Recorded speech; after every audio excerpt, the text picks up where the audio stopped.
देवताओं के और असुरों के अलग अलग गुणों का वर्णन बता दिया, ताकि कोई आदमी किसी को देवता और राक्षस न कह करके देख ले कि उसके अंदर कौन कौन से गुण हैं। दैवी संपद विमोक्षाय निबंधा आसुरीपता मां सुचा संपदम देवी अभिजातोषी पांडव। अपन किसी को देवता भी मत कहो और राक्षस भी मत कहो, केवल देख लो कि उसके अंदर कौन से गुण। तो हम देखेंगे कैसे कि देवता के अंदर कौन से गुण होते हैं। तो जिसके अंदर देवता के गुण होता है उस व्यक्ति का चित्त हमेशा प्रसन्न रहता है। वो हमेशा ऐसे कोई उपाय में लगा रहता है जिससे कि परमात्मा के प्रति उसकी निष्ठा हो जाए। जो कुछ भी वो कमाया उसमें से कुछ दूसरों को भी दे दो, ऐसी इच्छा होती है। बाहर की जितनी इंद्रियां, उन इंद्रियों का संयम करके रखे और नित्य यज्ञ करते रहे, अर्थात परमात्मा से अपने आप को जोड़ करके रखे। स्वाध्याय करता रहे, कुछ न कुछ अच्छी चीजें सुनने का, पढ़ने की आदत बने, तब करने की कोशिश करे। जीवन में सुख भी आते हैं, दुख भी आते हैं, कभी खाने को मिलता है, कभी नहीं मिलता।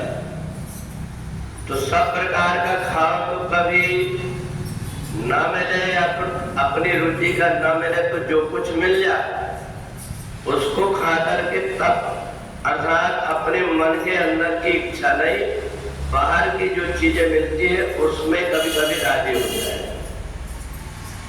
जीवन में जितनी बन सके उतनी सरलता धारण करके रखे, ताकि परमात्मा को लगे कि इस व्यक्ति को मैंने बना करके आज मैं प्रसन्न। प्रपंच ज्यादा ना करे और अहिंसा, चाहे शरीर के द्वारा, चाहे मन के द्वारा या वाणी के द्वारा, किसी भी जीवात्मा को मेरे से कोई परेशानी ना हो, इसका क्रोध शून्य, बात बात में कोई व्यक्ति क्रोध ना करके, अगर क्रोध आया भी थोड़ी देर के लिए आया और फिर शांत हो गया।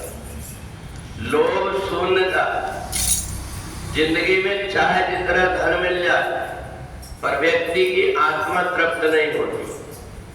परंतु जिस व्यक्ति के अंदर लोभ नहीं होता वो परमात्मा को बार बार धन्यवाद देता, जो दिया है तूने उससे मैं बहुत प्रसन्न हूं।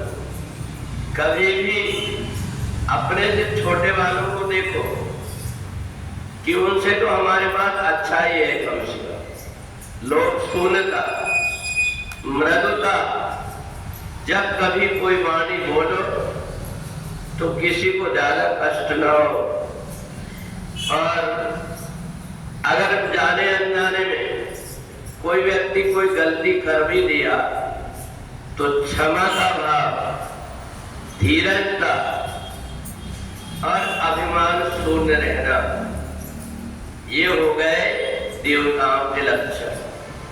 अब थोड़ा सा उनकी भी तुलना करके देख लो कि जो दानवों का हमेशा डिग्री लेकर के घूमते रहते हैं, दंभो दर्पोभिमानस्य क्रोधा पारुष्यमेव च, ऐसा व्यक्ति जो आसुरी स्वभाव वाला होता है वो तो जाकर लोगों को अपने साथ रख करके अपनी बड़ाई कराता है। वो बताते रहते हैं, इनको जानते हो तो बहुत पहुंचे हुए, सारे प्रपंच जितने हो सकते हैं बाहर से बहुत सारी चीजें दान करके रखता है। देखने में लगे कि सचमुच में आदमी बहुत पहुंचा हुआ है। अभिमान, निष्ठुरता, किसी व्यक्ति की तरफ जो कोई उसको कुछ दे रहा है उसकी तरफ देखता नहीं कि बेचारे ने फटी कपड़ा पहना हुआ है और उसकी धर्म के प्रति निष्ठा है।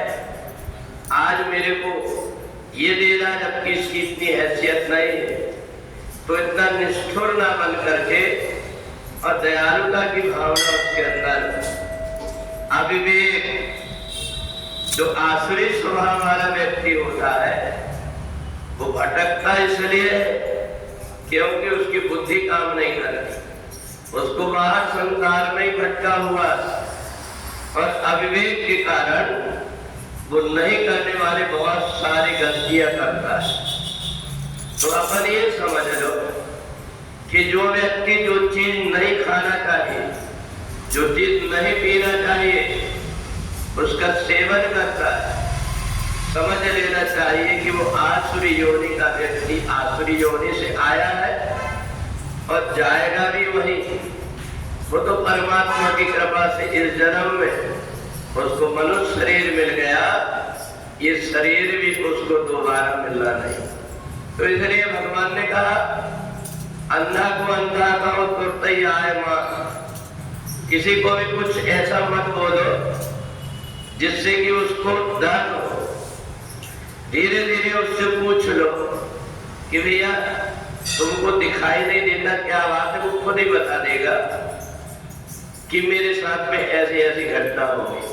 परंतु उसको ऐसे वाणी बोल करके अपमानित मत करो जिससे कि उसको कष्ट हो।